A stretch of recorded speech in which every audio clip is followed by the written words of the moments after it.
ইসরায়েলের আকাশে সন্দেহজনক উড়ন্ত বস্তু শনাক্ত করেছে দখলদারদের প্রতিরক্ষা বাহিনী আইডিএফ। বস্তুটি পূর্ব দিক থেকে উড়ে এসে ইসরায়েলে প্রবেশ করে। 18 June the Times of Israel জানায়, সাইরেন বাজার পর আইডিএফ আকাশ প্রতিরক্ষা ব্যবস্থা সক্রিয় করে। এ সময় তারা দেখতে পায় সন্দেহজনক উড়ন্ত বস্তু উত্তর ইসরায়েলের ওপর ঘুরপাক খাচ্ছে। সঙ্গে সঙ্গে বস্তুটি ভূপাতিত করে তারা।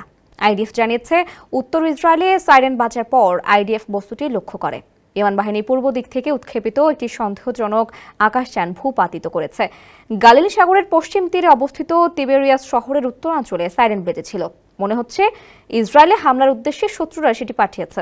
তবে এ ব্যাপারে এখনো তেমন কোনো তথ্য সংগ্রহ করতে পারেনি আইডিএফ।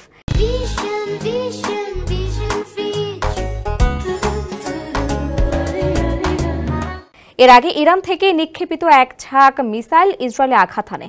প্রায় কাছাকাছি সময় মৃত সাগরের সন্দেহজনক ড্রোন অনুপ্রবেশ করে। এরপরই সন্দেহজনক বস্তু উড়ে আসে। অপরপক্ষে ইসরায়েলের এক ঝাঁক যুদ্ধবিমান ইরানের রাজধানী তেহরানে প্রবেশ করেছে। বিমান বাহিনীর জেটগুলো রাতভর তেহরানে সেন্ট্রিফিউজ উৎপাদন কেন্দ্র এবং অস্ত্র কারখানাগুলোতে আঘাত হানে। 18 জুন ইসরায়েলের সামরিক বাহিনী জানায়, রাতভর অভিযানে 50টির বেশি জেট অংশ নেয়। এসব তেহরানে একটি ইরানি সেন্ট্রিফিউজ উৎপাদন কেন্দ্র এবং বেশ কয়েকটি অস্ত্র কারখানায় হামলা করে।